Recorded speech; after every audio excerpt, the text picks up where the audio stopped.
En esta parte B se dan los principales métodos de dimensionalización. Vamos a ver los tres primeros de los que hemos clasificado, que es división por valor de referencia, método de las potencias y teorema Pide-Buckingham. Bien, vamos a ver ahora en qué se basa el primer método de los que hemos definido, que es división por valores de referencia. Lo vamos a ver con un ejemplo. Imagínense que tengo la ecuación de la cinemática para partículas rígidas. Tengo la ecuación de caída libre en función del tiempo, que era esta ecuación que ustedes ya conocen de mecánica. Fíjense que todos los términos de la ecuación son longitudes. Acá tengo longitud, velocidad por tiempo, longitud, aceleración por tiempo al cuadrado, longitud. Porque el 0,5 no tiene unidades. Todos los términos, por lo tanto, son longitudes. Las variables dimensionales son S y T. Estas varían, son las que van a variar continuamente. Constantes dimensionales o parámetros son G, C0 y S0. Fíjense que todas tienen unidades compuestas. He dicho que estas pueden ser o constantes o incluso parámetros. G podría cambiarla si estuviera estudiando un problema que fuera relativo a la Tierra, la Luna, Júpiter, en donde esto sería un parámetro que cambia, o un problema en donde arranco con distintas velocidades iniciales o de distintos lugares iniciales. Entonces, cuando yo voy a dimensionalizar por valor de referencia, debo conocer cuántas dimensiones tienen las variables y parámetros. Hemos visto que en este caso tenemos solo dos, la longitud y el tiempo. Luego tengo que elegir dos parámetros de escala. Esto es, variables que sean dimensionalmente independientes, que se usarán para definir las variables adimensionales, dividiendo por cantidad de referencia. Entonces lo que hago es, la variable adimensionalizada, he tomado dos que sean dimensionalmente independientes, la longitud y el tiempo. Entonces tengo una longitud adimensionalizada porque la he dividido por una longitud de referencia y un tiempo adimensional porque de alguna manera estoy viendo este tiempo por un tiempo de referencia, porque longitud dividido velocidad me da tiempo. Podría haber hecho esto otro. Y entonces vamos a ver cuáles son las diferencias que tengo en uno u otro caso. Supongamos que tomo este primero. En este caso, cuando reemplazo esto que he obtenido en esta ecuación, voy a ver que S es S0 por S asterisco y el T es esto que está acá. Y acá el T al cuadrado es reemplazado por esto que está acá.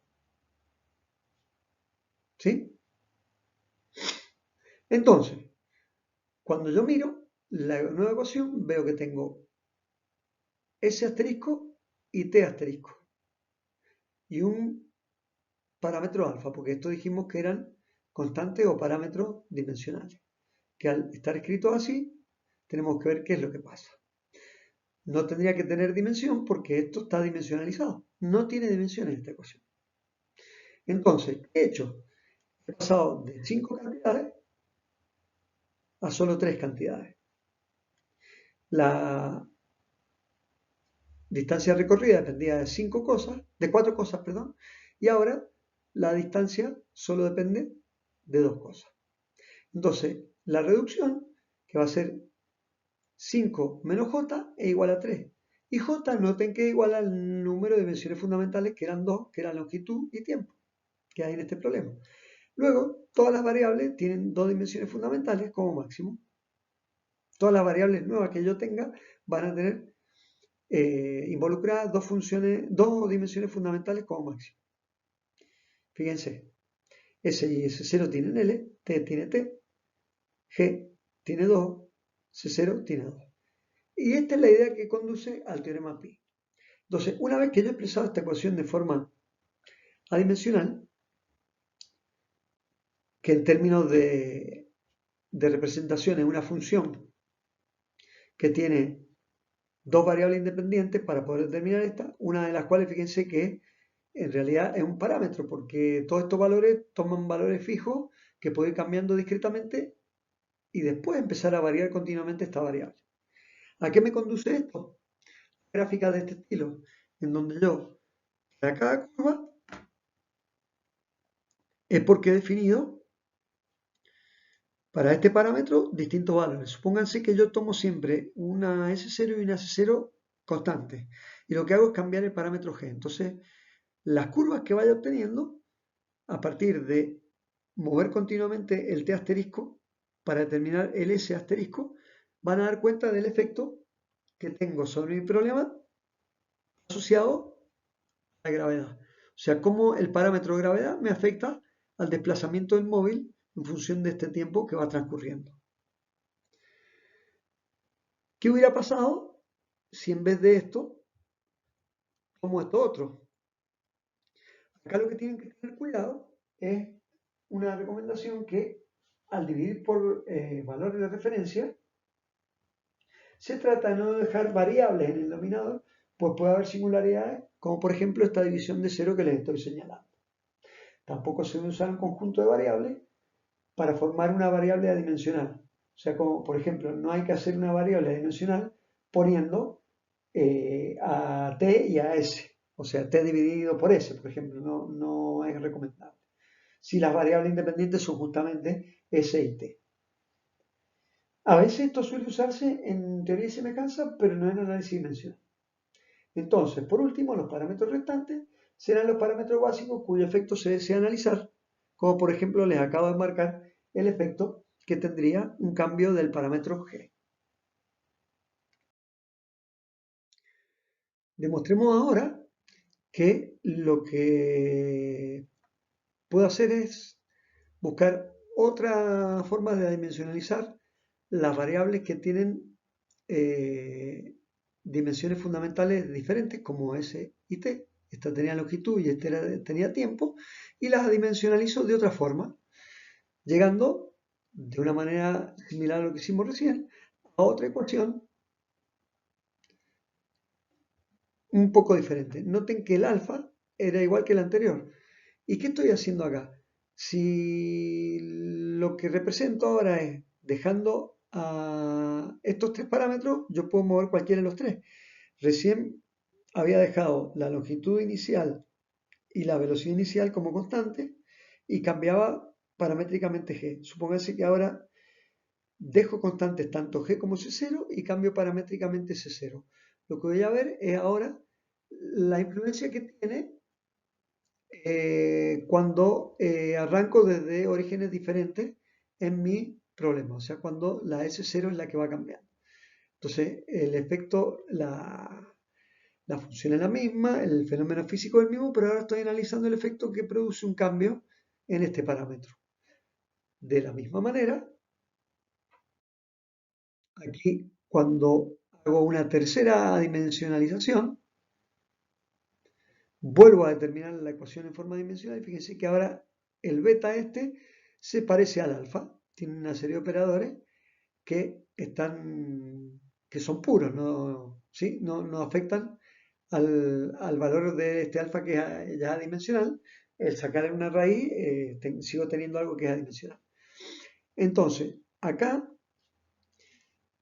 como he dicho, este parámetro en vez de aparecer alfa, aparece este parámetro beta, y que lo que pretendo ahora es mostrar que en cualquiera de las tres opciones el mismo parámetro apareció o parámetros relacionados con este parámetro alfa.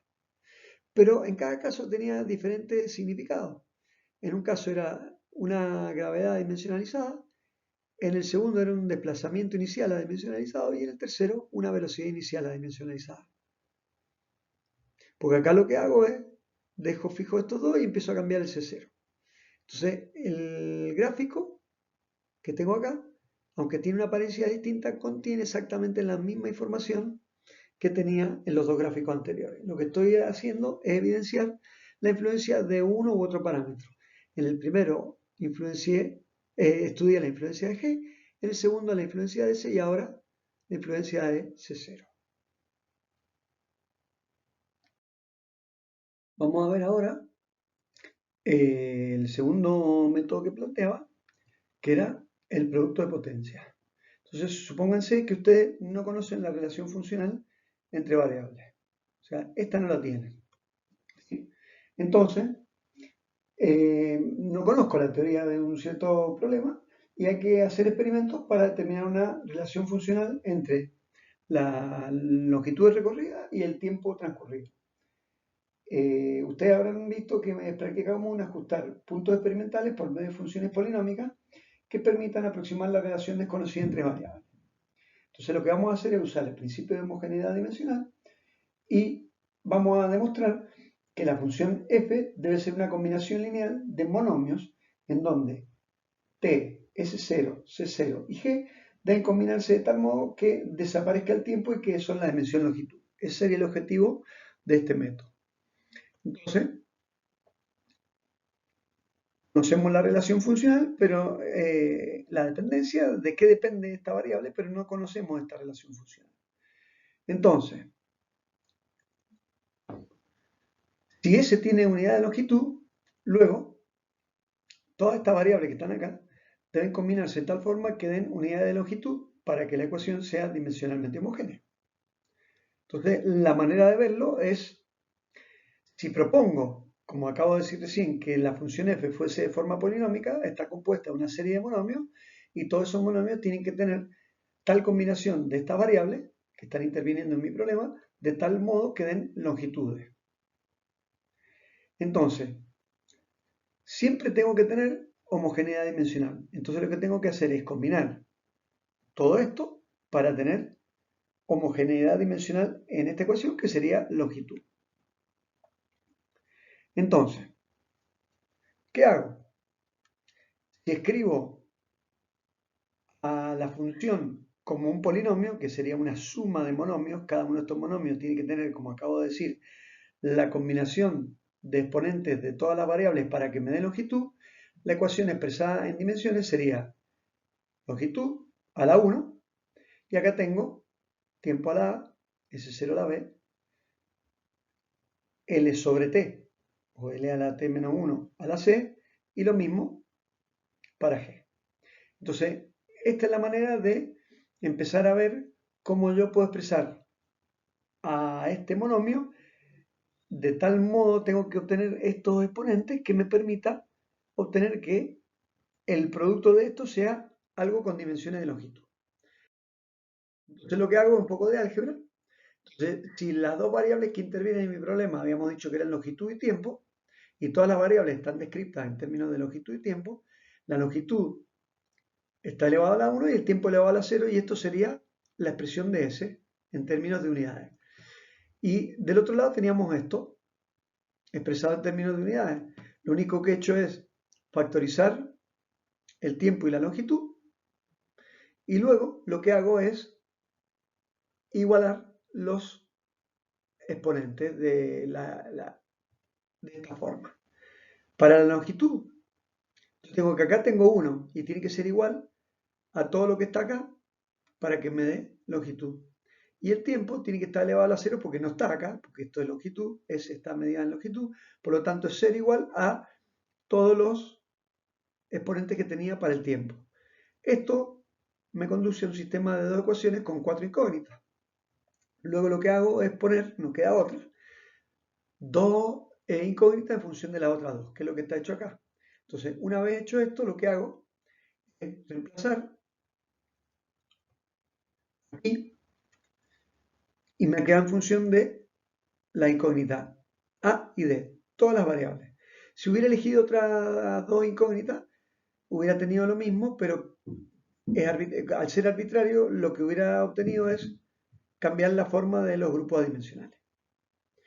La cuestión es que si hago un poco de álgebra, voy llegando a lo que obtuvimos ya con el método anterior.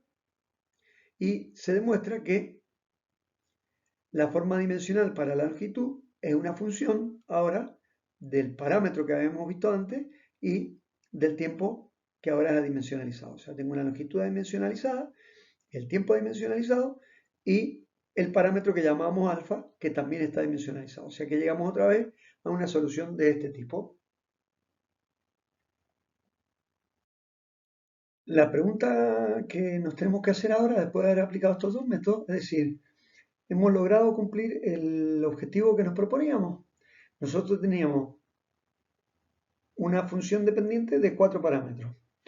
Si lo que decíamos recién, que era tener que buscar a partir de una solución experimental, hacer una aproximación polinómica y obtener la función que relaciona estos cuatro parámetros con esto, yo lo que tendría que hacer en términos de experimentos es dejar estos tres parámetros fijos y, por ejemplo, para obtener una curva de S en función de t, necesitaré, por ejemplo, 5 o 10 valores de t y tendría los 10 valores de S habiendo mantenido estos tres constantes. Si ahora yo quiero obtener la influencia que tengo debido a la distancia inicial de donde empiezo a computar la distancia que voy avanzando en función del tiempo, para obtener una curva en función de S0, ahora tendría que hacer lo mismo. Son 10 valores que tendría que definir diferentes, o sea, si se acuerdan del experimento de Galileo, uno iba soltando desde una rampa la pelotita de distintos lugares, entonces tendría que soltarla de 10 lugares distintos y para un tiempo dado. O sea que el problema es que tengo que, si hago 10 ensayos para esto, pero estos 10 ensayos que he hecho para esto es para cada uno de los tiempos que tenía acá. O sea que se me van multiplicando en potencia de a 2, porque si he hecho 10 ensayos de tiempo acá, y después para cada uno de estos ensayos de tiempo tengo que hacer 10 de estos otros ensayos, tengo 10 a la 1, 10 al cuadrado, si ahora hago lo mismo con C0, 10 al cubo, 10 a la cuarta. O sea que tendría que hacer 10 a la 4 medidas para obtener la relación funcional entre estos cuatro parámetros y este. Imagínense lo que sería eso expresado en términos de curva, un lío. Ya han visto que al haber hecho la cuestión de forma paramétrica, lo que hacía era tener una variable dimensional, otra variable dimensional y un parámetro. Que supongamos que yo lo variara en 10, este parámetro no significa que tenga que variar 10 veces la aceleración de la gravedad, 10 veces esto otro o 10 veces esto otro. Con que varíe uno de los elementos, ya tengo una relación de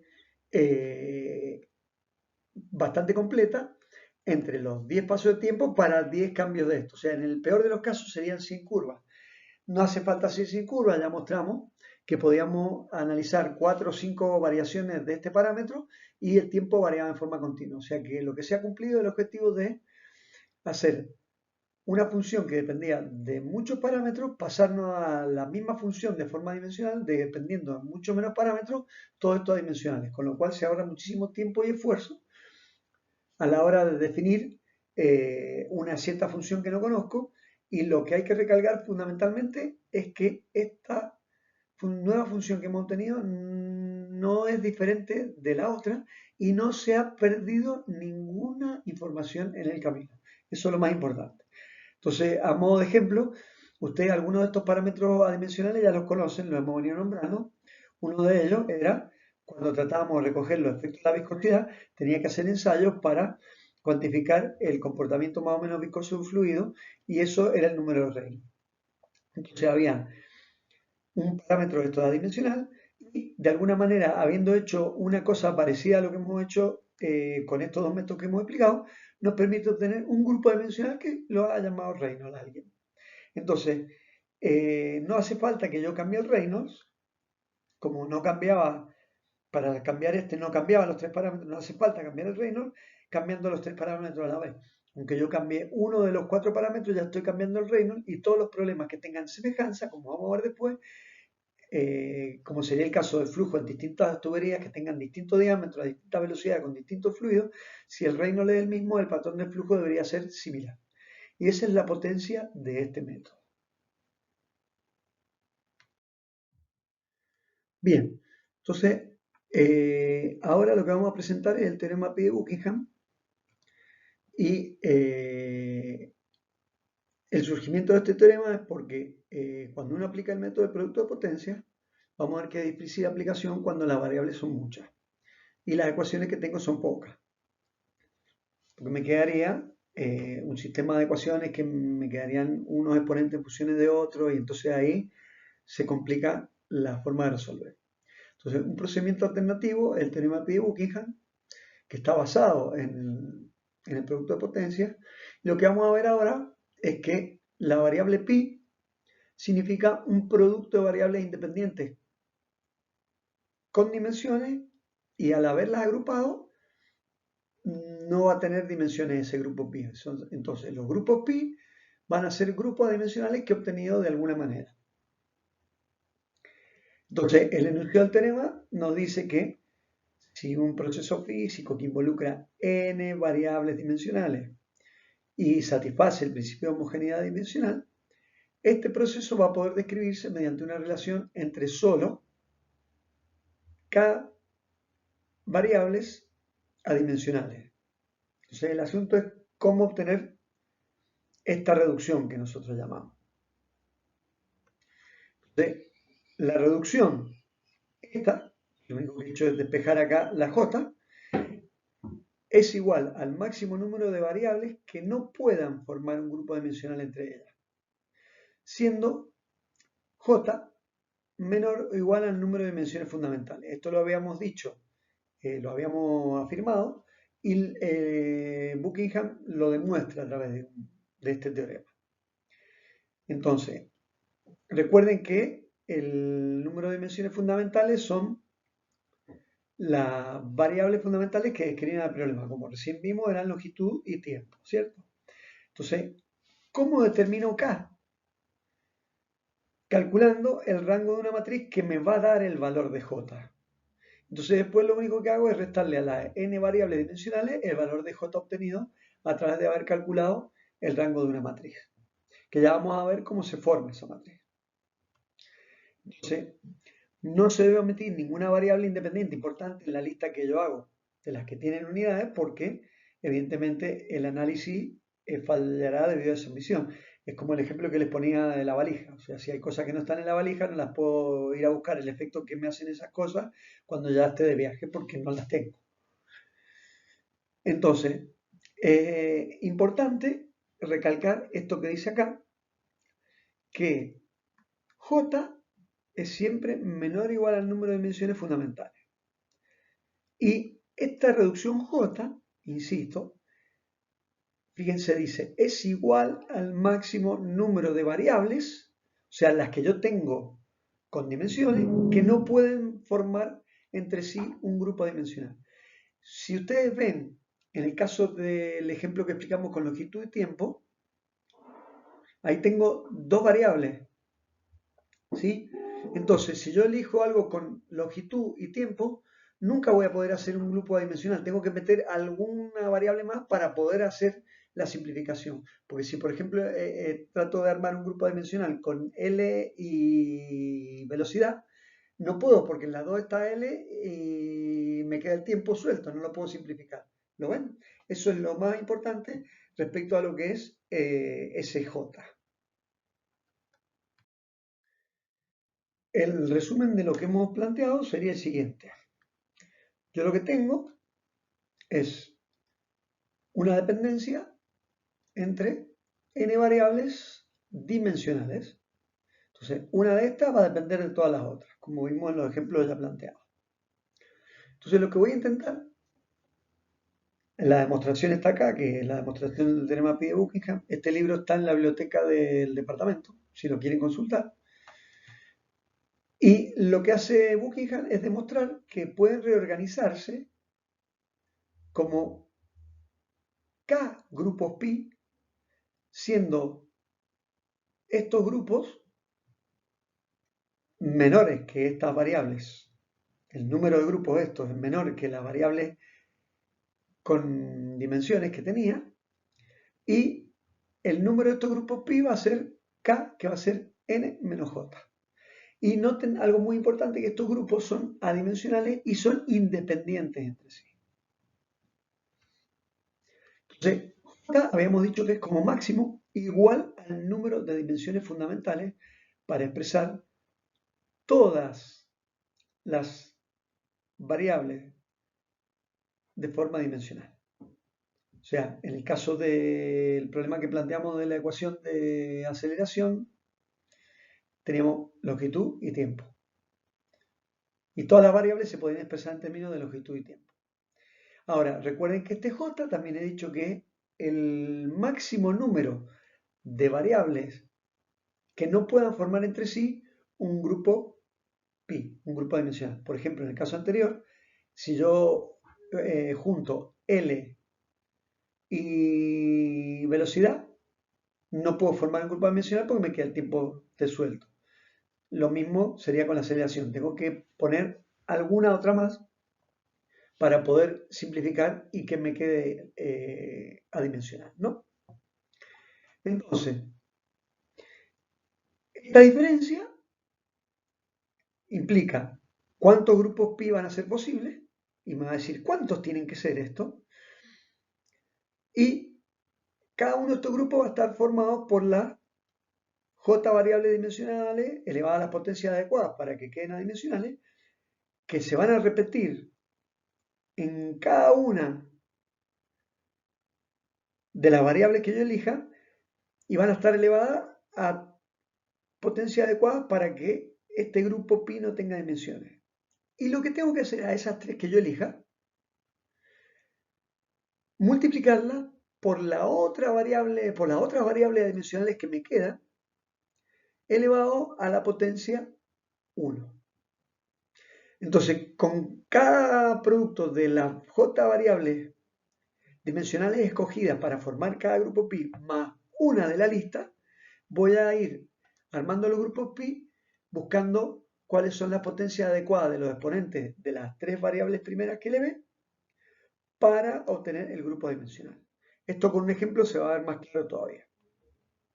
Entonces, como decía, el grupo pi va a quedar conformado por las j variables que yo elija de esta, elevadas a potencia adecuada, más la que siga de esta lista, elevada a la potencia 1. Entonces, el procedimiento sería una lista con los parámetros dimensionales del problema y contamos el número. N. Son todos dimensionales. Segundo, hago una lista con las dimensiones primarias fundamentales de mi problema. De todos los parámetros que he listado acá. Lo que hago ahora es calcular el rango de una matriz conformada de esta forma. Voy a tener una matriz que va a tener las dimensiones fundamentales como filas y las n variables dimensionales como columnas. ¿Sí? Y entonces, esa matriz hay que calcularle el rango. Y ese rango me va a dar el valor j, que es el que tengo que restar al n para obtener el k. Entonces, una vez obtenida la variable j, yo voy a saber cuántos parámetros tengo que repetir de estos en cada grupo pi y después a cada grupo pi que he elegido los j parámetros que se repetirán, le añado uno más de la lista. Y así voy a tener los que, la función con los k grupos pi, que va a ser equivalente a esta función que tenía n variables dimensionales. Entonces he logrado reducir el número de variables dimensionales desde n hasta variables adimensionales k.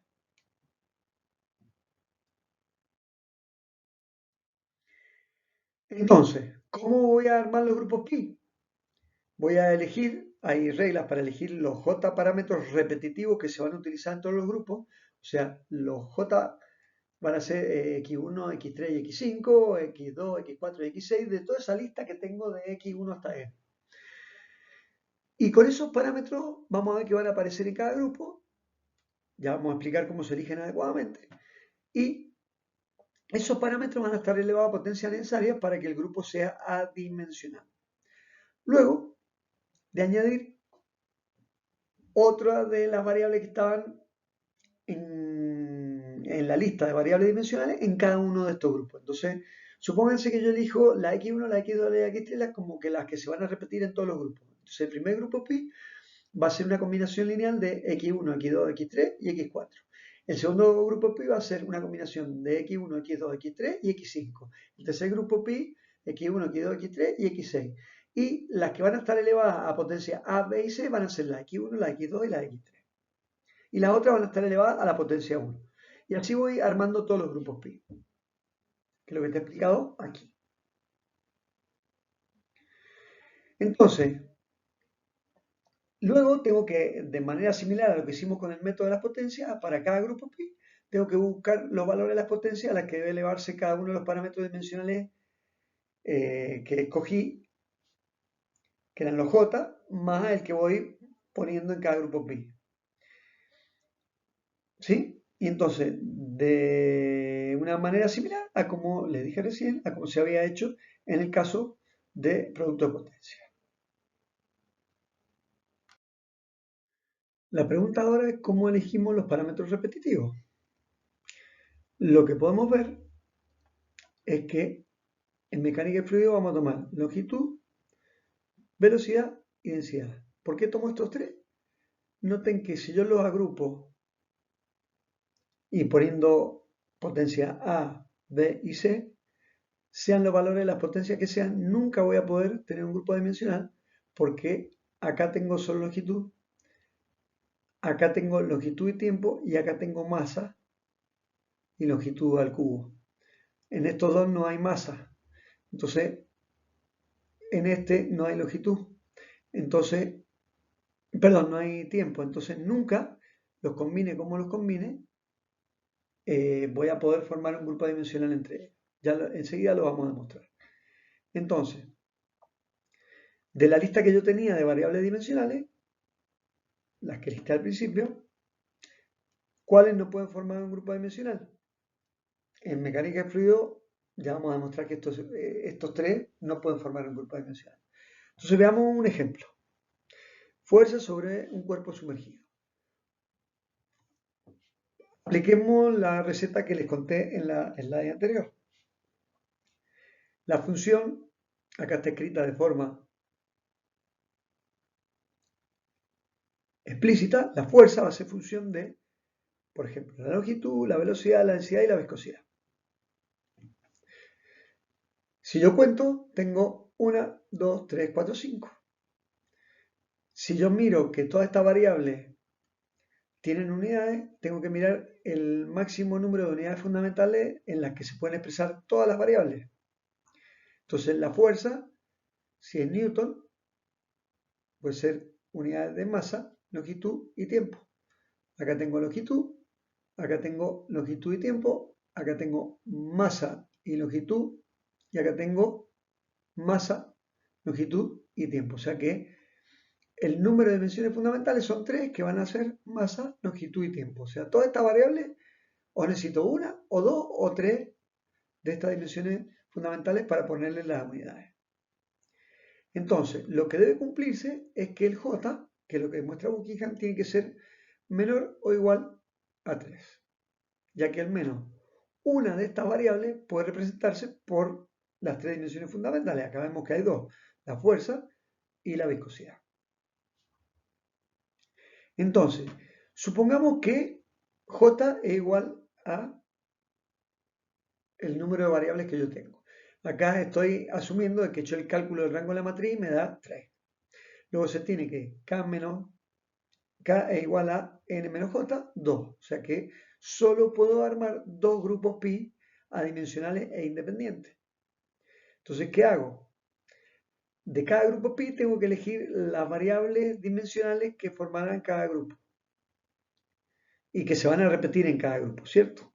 Entonces, tengo que ver que estas variables que se van a repetir en cada grupo no formen un grupo dimensional entre ellas, porque si no la otra variable que ponga, la que siga, va a quedar con unidades y por lo tanto el grupo nunca va a poder ser adimensional.